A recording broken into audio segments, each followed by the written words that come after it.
What's poppin', Arcaniacs? It's me, MT, and welcome back to the Heavy Spoiler Show, y'all. This is about to be a breakdown for the finale of Season 2 of Arcane, one of my favorite animated shows of all time, because my god, did the animators go hard on both these seasons, man. Like, Arcane is literally top-notch animation in general. So, without further ado, let's just get into this thing. Episode 7, titled Pretend Like It's the First Time, starts with Vander's old jukebox picking up a record with both Echo and Powder on the front, as opposed to the usual Vi and Jinx, showing that this episode takes place in an alternate universe. And we then see a nerdy variant Echo doing his thing in his workshop, thinking that his ass was going to have a normal-ass day. He picks up one of his notebooks and writes some notes, and amongst those notes is a little drawing of Powder with a heart next to it. A drawing that I like to think was drawn by Powder herself when Echo wasn't looking. But have a normal-ass day, Echo would not, because in comes Echo from the shitty timeline to do a quick blue skidoo into that man's body. A weird multiversal body possession, much like the phenomenon of dreamwalking that was presented in Marvel Studios' Doctor Strange in the Multiverse of Madness. Echo goes to check his reflection using the glass of a clock, foreshadowing to this episode's involvement with the concept of time. But as Echo does this, he suddenly is surprised by the arrival of a grown-up Powder. However, when she surprises him, her reflection is that of Jinx's from Echo's native universe, an excellent way of illustrating how Echo himself sees Powder in that moment. Echo instantly goes into self-defense mode, throwing the first object that he could find and grabbing a sharp object. But the arrival of his old mentor, Benzo, immediately causes Echo to realize that he's not in his native universe at all, but that the anomaly had somehow sent him to a universe with no hex tech whatsoever. Then after the theme song, Echo is brought to Vander's bar, The Last Drop, where he sees just how different things really are. I mean, Vander is still alive for one, so that's pretty huge, but we can also see that the side of Vander's jukebox has a picture of what appears to be Vi and Powder's mother on the side, a nod to how she loved using the jukebox while she was still alive. And next to that picture of Felicia is a series of post-it notes with a monkey with 3 hearts over their head. Monkeys likely drawn by Powder. These monkeys look a lot more normal than the chaotic-looking wind-up monkey design the mentally disturbed Jinx usually draws everywhere in her universe, reflecting how this Powder is much more well-adjusted. And sitting down at one of the tables together, Powder checks if Echo is feeling alright, with Echo confessing that he feels like he woke up in another universe. And when he says this, you can see little drawings of Clagger, Powder, Echo, and Milo's heads taped on the wall, with those heads apparently keeping a tally or score of some kind. Benzo, Vander, and Silco even have one of these tallies too, which is quite interesting. Silco's drawing here is actually the first indicator that he's still alive in this universe, despite him not showing up until a little bit later on in this episode. And speaking of Clagger and Milo, their alternate adult versions swing by Echo's table to hang out with the two before Milo is distracted by that Gert Gyat. And working as Milo's wingman, Powder mentions that Milo is a big fan of Gert's band, the Chem Sisters. But soon after this, in comes Heimerdinger himself, just in time to see Echo freak the hell out and obsessively draw a picture of the anomaly in his notebook. And after Echo blows chunks outside, Heimerdinger tells Echo that he's been in this alternate reality for 1,128 days, 6 hours, and 20 minutes, which is oddly specific, but also about 3 years, 1 month, and 2 days.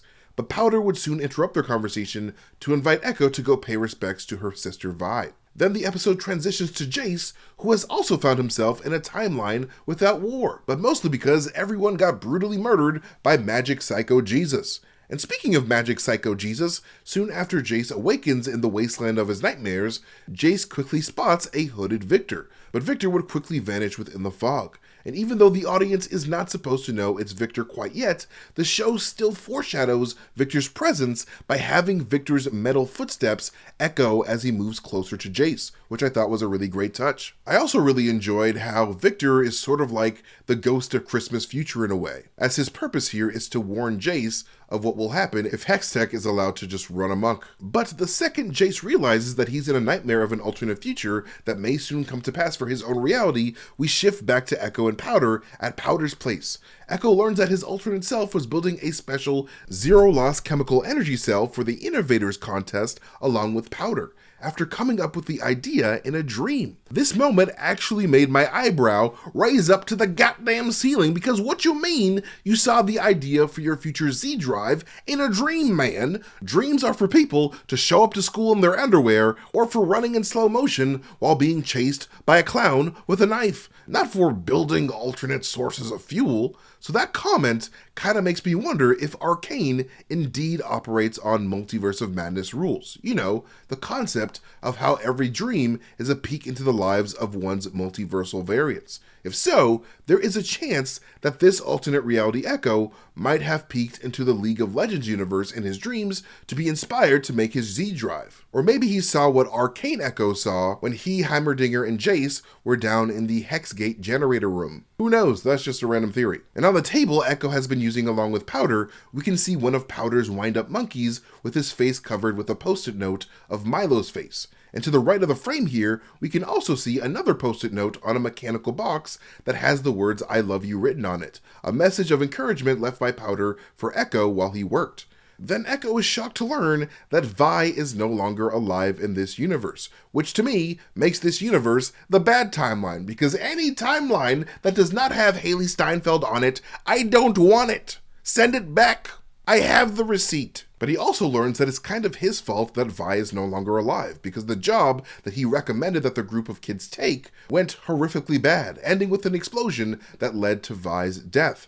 The tent area that Powder set over Vi's memorial has the same overall design of the little tent that Jinx and Isha used to hang out under in the shittier universe, showing how much Powder values intimate time with sisterly figures on a cosmic level. Vi's memorial also includes a painting that Powder, or maybe even Echo, made of her. And to the left of Vi's face, Powder also drew blue birds. And like I've talked about in my previous Arcane breakdowns, blue birds are associated with Zaun's favorite wind spirit, Janna, and how she would use blue birds to protect those who worshipped her. So Powder including these birds in this picture seems to imply that Janna is watching over Vi in the sky. And throughout this series, the character of Jinx herself seems to be the human personification of Janna's blue guardian bird, as she became the overall symbol of Zaun's protection. So these blue birds could also point to how Powder is also with her sister as well. And after Echo upsets Powder, Powder makes him leave. And when he does, he knocks over Powder's sketchbook of various drawings, which includes the same drawing that Powder drew of herself in Echo's work notebook. The left page is all drawings of Powder, while the right page is all about Echo, as we can see a drawing of Echo with comically large ears above a picture of what appears to be a subatomic particle, representative of their combined work on the zero-loss chemical energy cell. Echo then decides to head over to Jace's old work office, taking a walk over the Bridge of Progress as he does, the same bridge that he and Jinx fought together on in Season 1. And when he finally gets to Jace's place, he examines the scene of the abandoned office, with everything but Jace's chalkboard scribbles having been removed. But luckily, nobody discovered pieces of magic gem shrapnel lodged inside of the walls before Echo did, giving Echo hope to escape this absolutely terrible hellhole of a reality. Like, God forbid if Echo had to spend the rest of his life in bliss with everyone that he loved. Could you imagine how awful it would be not living in a Zaun that smells like farts all the time? It would be terrible. Absolutely terrible. And a little later, Echo goes to watch Heimerdinger absolutely shred the guitar outside of the Last Drop Tavern, with one of the audience members being a little Kyrian kid in a vest that looks a lot like Echo's right-hand homie Scar. I mean, when the kid stands up to give Heimerdinger a standing ovation, he even symbolically is placed at Echo's right side to echo this, strongly implying that this kid could be a slightly more grown-up version of Scar's baby that we see at the very end of the series. And after Echo convinces Heimerdinger to help him build a way back to his universe using the Hextech shards, we are shifted back to Jace's journey through a petrified Piltover. A journey that eventually leads to Jace's hammer bonking him on the leg as he takes a tumble down a deep chasm, landing straight on his noggin. How Jace survived that, I do not know, but it probably has something to do with calcium. And with a broken leg, Jace spends an ungodly amount of time in that hole going big time crazy, as the echoes of past conversations that he's had with both Victor and Mel ring through his head while he carves a picture of the anomaly on the walls and munches on what looks like infected Bitsy lizards. And as time goes by, Jace's hammer appears to grow increasingly infected from the Hextech within it, with that infection even starting to spread to the ground around it. Eventually, Jace decides to completely break the hammer down before making the incredibly harrowing journey out of the pit with a broken leg, a moment heavily reminiscent of Bruce Wayne in The Dark Knight Rises when he had to exit Bane's pit after sustaining a devastating injury himself. And in my opinion, Jace's fall into that chasm represents the symbolic death of the man Jace used to be. And it's only when Jace becomes increasingly obsessed with despising Hextech and everything that has to do with the Arcane that he is reborn into Jace with the crazy eyes, ready to destroy the Hex Core at the center of Victor's chest the first chance that he gets. And to symbolically represent this, the moment Jace makes his way out of the chasm, he takes a rest onto the infected ground, with the audience getting this overhead shot of what looks like Jace lying in the middle of a broken heart, both foreshadowing what Jace must do to Victor's Hex Core heart, while also representing Jace's overall sadness towards the degradation of his relationship with Victor. And as Jace makes his way through countless mechanical automations to reach the top of the Hex Gate, we shift back to Echo's universe, where Echo makes a mural dedicated to Vi in the same location of the Firelight's hideouts in his universe, where a mural of all the fallen Zaunites can also be seen, with Vi making appearance on both murals. Powder, appreciating the gesture, forgives Echo before Echo asks her for help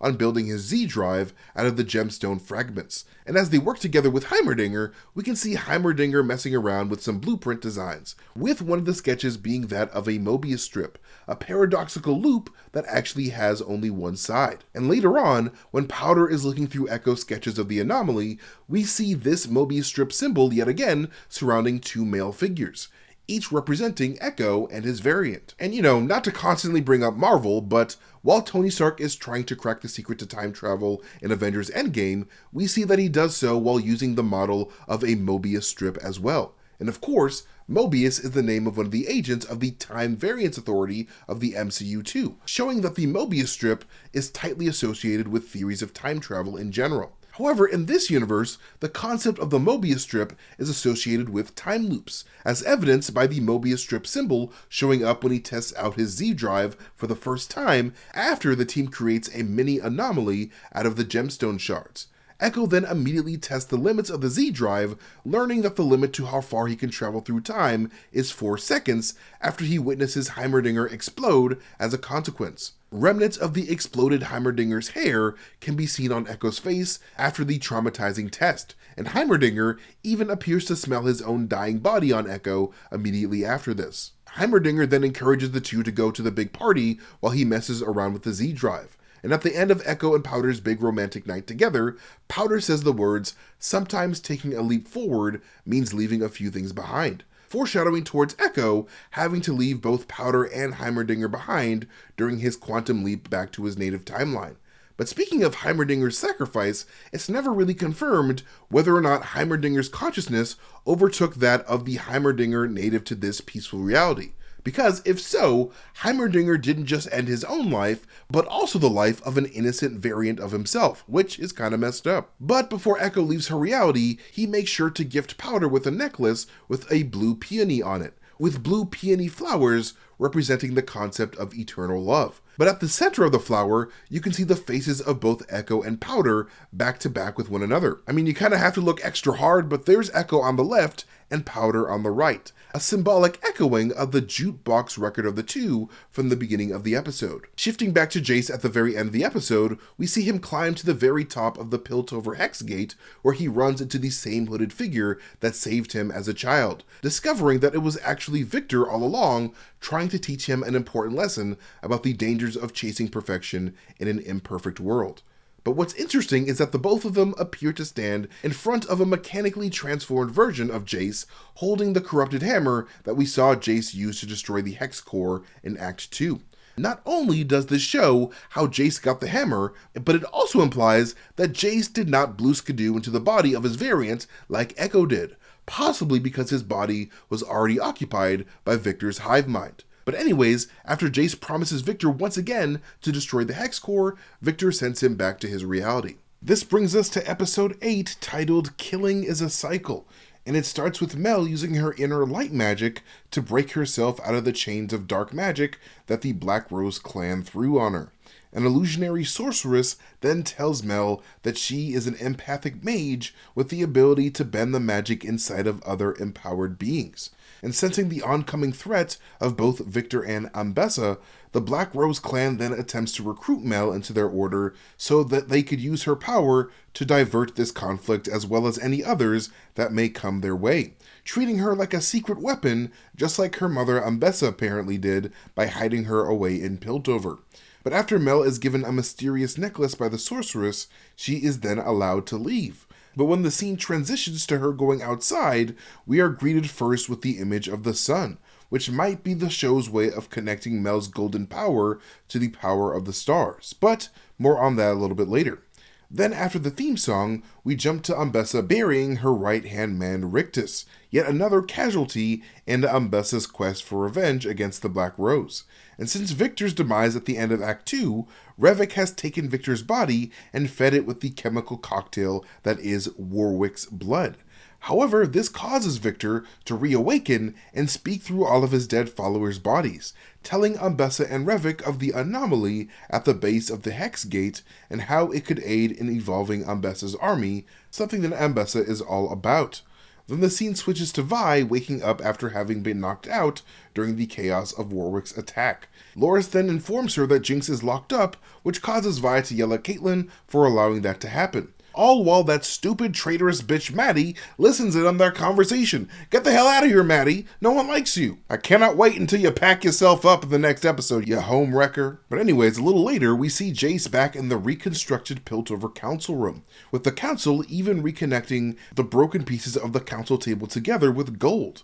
I love the design of this rebuilt table because it both shows that Piltover has rebuilt itself over a tragedy, but also sort of foreshadows the coming infection of Piltover, due to the markings on the table looking similar to how the anomaly tends to spread its decay.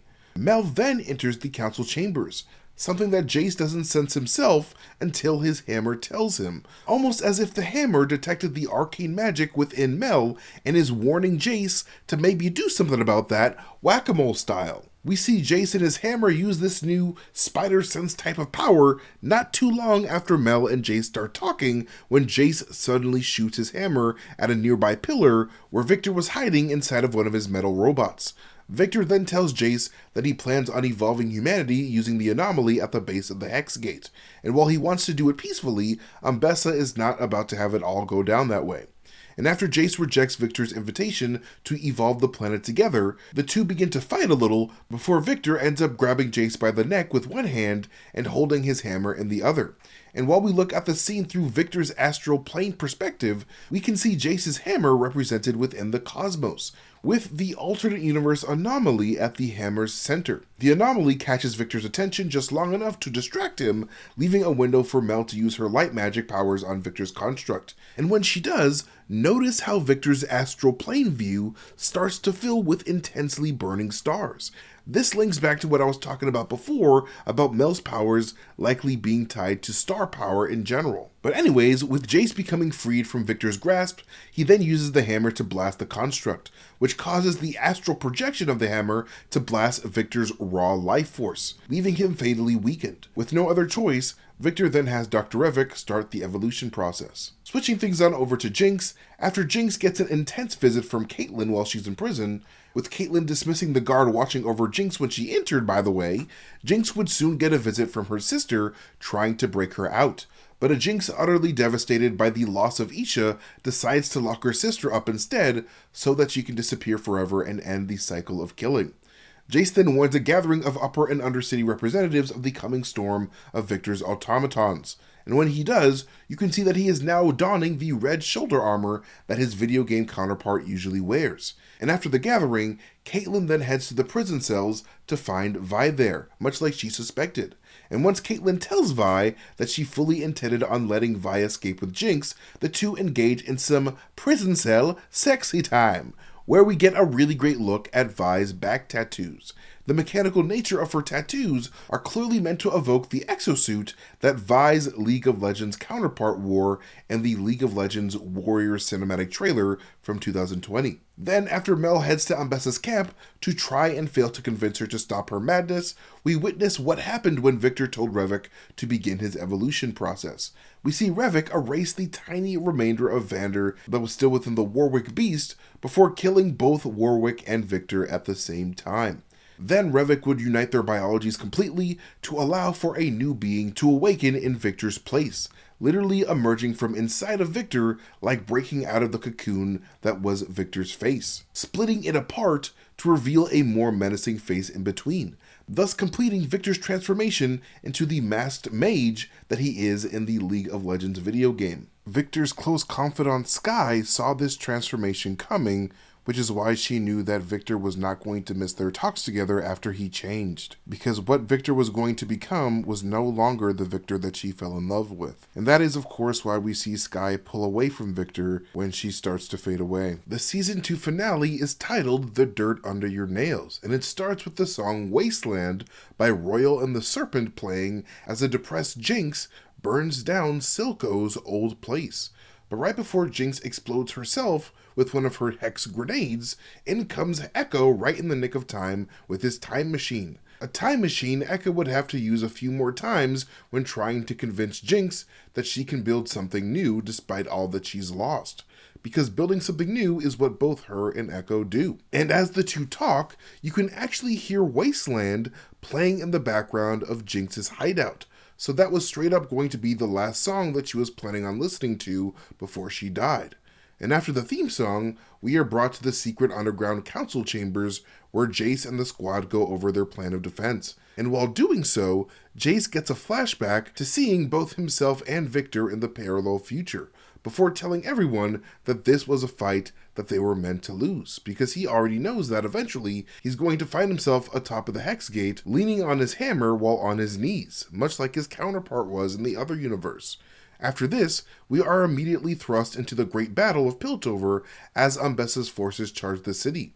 Vi does her best to save her buddy Gert, but Gert ends up dying from her injuries, which is a huge bummer considering that Gert was one of the people who changed their minds about fleeing the city before the coming conflict. And with her 2 Drake Hounds on her arms, Ambessa leaps into the fight eagerly, devastating a group of soldiers hiding behind shields before spinning her Drake Hounds around herself, a reference to Ambessa's Lacerate ability from League of Legends. We then see Ambessa use her Repudiation ability to shield herself when Caitlyn tries to snipe her from afar. This then causes Ambessa to activate her Noxian escort of Victor to the front gates. But when Caitlyn and her team attempt to blow Victor's cocoon up via a surprise ambush, Caitlyn is soon betrayed by Ambessa's secret Noxian operative, Maddie Nolan, who she purposely planted as soon as Vi's absence made Caitlyn emotionally vulnerable. Holding Caitlyn at gunpoint with her own weapon in front of Piltover Gate C2, aka the Customs Gate, Ambessa walks up and congratulates her mole. Caitlyn would then try to make a run at Ambessa, but Ambessa is too damn quick for her and ends up stabbing Caitlyn in her lower abdomen. And when she does, Ambessa tells Caitlyn that desperation is the doorway to oblivion.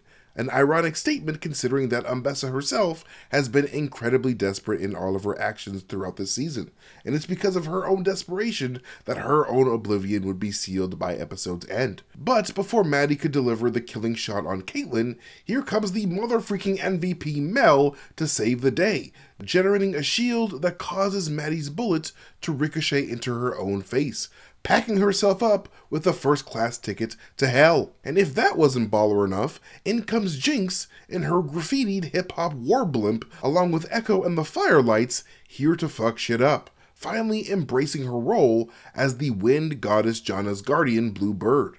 We even get this fun moment of Jinx unleashing a minigun while providing Vi with some backup from the sky, a moment that reminded me of Morpheus' rescue scene from the first Matrix movie. However, when the good guys get the upper hand and explode Victor's cocoon, they realize that the Herald wasn't even inside of there. Because while all this was happening, Victor was making his way into the anomaly at the base of the Hex Gate, where Jace was all by his lonesome attempting to dismantle it.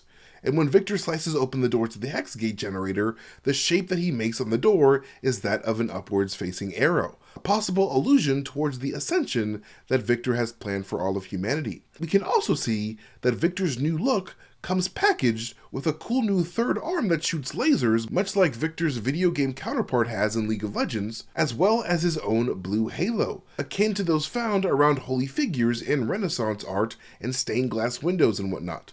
Victor then unleashes his robots across the city, possessing anybody that they can find. And amongst the chaos, Caitlyn and Mel both team up to attack Umbessa. Umbessa attempts to throw her spear at them, but she underestimates her daughter's abilities that would send the spear into one of her own soldiers instead. Yet another instance of Umbessa's rage causing the death of one of her own people. Their fight would eventually lead Caitlyn to sacrificing her own eye in order to disable Umbessa's ability to generate a protective magic shield, giving Mel the opening to use her necklace to summon the illusionary sorceress's Black Rose magic to chain Umbessa up. But unfortunately for the sorceress, she too would end up being deceived by Mel's guile, as Mel's magic would lead to her destruction as well as Umbessa's. Meanwhile, underground, Victor would undo Jace's attempts to deactivate the anomaly and secure the anomaly into his staff while telling Jace that he plans to cure humanity of all of its hateful and greedy impulses by having everyone become one singular hive mind, a motivation similar to that of Ultron's from Avengers Age of Ultron. Victor begins to ascend after taking the anomaly, causing Jace to use his hammer to propel himself after him, passing right by Vi and Jinx as they continue battling the possessed monster of a father after Echo would crash Jinx's blimp into the clock of the Piltover Hex Gate. When Victor and Jace reach the top of the Hex Gate, Victor says the words, "Do you see the sublime intersection between order and chaos?" before succeeding in possessing Jace's mind, as well as the minds of Vi, Jinx, and pretty much everyone around the tower except for Echo. I love this moment because it brings the overall duality theme that has been present throughout this entire series home. Through chaos, Victor seeks to create a new order. And to do this, he feels like he needs to erase the chaotic element of human emotion so order and logic can reign supreme across all of Runeterra, with he himself being that singular unifying hive mind. However, Jace rejects this and tells Victor that he is merely trying to cure humanity's imperfections just like he sought to cure his own imperfections. But to do so is to fail to see that imperfections are a beautiful part of nature, as inseparable as darkness is to light. And while Jace is with Victor in the astral plane, we can see that Victor's blue halo is now a glowing bright yellow one, as Victor hovers over a sea of golden human souls like a god hovering over a sea of stars. But suddenly, a green comet flashes behind Victor, representing Echo as he uses his hoverboard to reach Victor and yeet that Z-drive in that motherfreaker's face, causing Victor to see clearly after his mask breaks from the impact. And going through Jace's memories, Victor sees that it was himself from the future who set Jace upon this path, just so he can send a message to himself in the past to stop chasing perfection, because absolute perfection leads to a whole lot of cosmic boringness and stagnation. And seeing the error of his ways, Victor and Jace work together to free everyone by removing the acceleration rune from Jace's arm and disappearing inside of it. However, despite Victor having been subdued, there's still the Warwick issue that Vi and Jinx have to deal with, because not long after the sisters came to, so does their monster of a father, leading Jinx to do what Isha did and seemingly sacrifice herself to save her sister. And while she does this, Wasteland by Royal and the Serpent plays just like it did at the beginning of the episode. But even though it looks like Jinx perished in the explosion, looks can be deceiving, especially since, right before the explosion, you can see this streak of pink shooting outwards from it, with that streak possibly being Jinx herself. I mean, we have seen Jinx survive one of her grenade explosions before, like, right after her fight with Echo on the Bridge of Progress in Season 1, so there is a good chance that she survived that blast as well. And Caitlyn may actually be thinking so too, because when we see her with her new eye patch at the end of the series, we can also see her looking through the layout of the Hexgate structure, with the implication being that there could have been a way for Jinx to escape if she survived, and Caitlyn is looking for that way. Then, after Vi and Caitlyn embrace each other lovingly, the series ends the same way it began, with one of Piltover's flying ships sailing in the sky. However, since the series did start with a young Powder saying that she was going to fly one of those ships someday, it's a prevailing theory on the internet that it is Jinx flying that ship in the sky as she sails away from Piltover at the very end of the series. And right after this, we see the words "The End" appear in Jinx's handwriting as the film runs out on Arcane Season 2. However, much like Caitlin says, the story of Arcane is not over, and the very ending of this series sets up some exciting possibilities for a new series centered around Mel's homeland of Noxus, especially now that Mel appears to be the head Medarda in charge following Ambessa's death.